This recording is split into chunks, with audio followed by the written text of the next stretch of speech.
We will, as human beings, always have differences.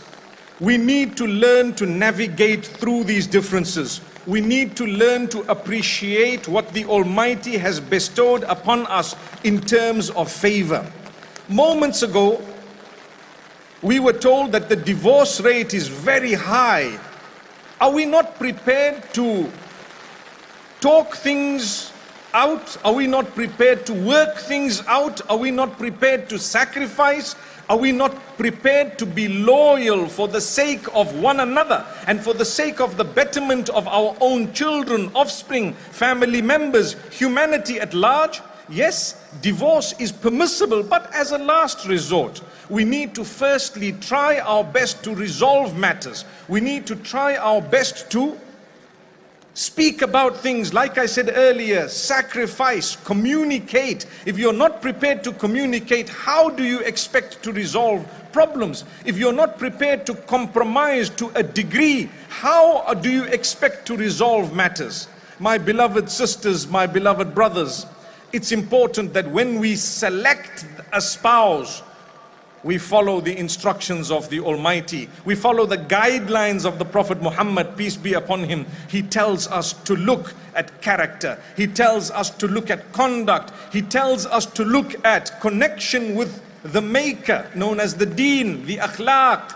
Sometimes we don't do that, and then later on we regret. People say, is it permissible for me to marry so and so?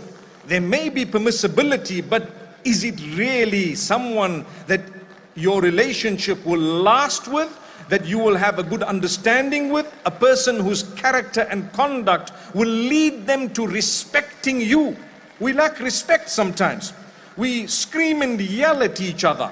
If that is the case, how will the relationship work? We will not be able to solve a family matter if we do not speak respectfully, if we yell and scream, shout and swear. So remember, as a believer, that should not be one of your characteristics at all. Neither with family, nor with those who are not your family. No yelling and swearing and abusing. Unfortunately, it is happening on a daily basis. You have people who come into the home as a husband perhaps, and he thinks he has the full authority to say what he wants and do what he wants in a manner that he wishes, without bearing in mind that he owes answerability to Allah Almighty to begin with. You owe it to Allah. Are you not ashamed of how you speak in the house? Are you not ashamed of how, or the words that you utter? Are you not ashamed of your children watching the way you are handling their own mother? And vice versa. Because at times the men are complaining to us to say, you're always speaking about one side of the coin. My beloved brothers, you think we don't speak about the other side because you're not even prepared to listen to what we have to say. I usually say, I have addressed both sides. But the men, what do? They listen to the first 2 minutes of your speech and then they turn it off and they feel they know better in a lot of cases, right? Then they accuse you of not having addressed the matter. But instead they are guilty of not listening. May Allah Almighty help us and guide us, bearing in mind I'm a man too. So if we're guilty of it, it's collective.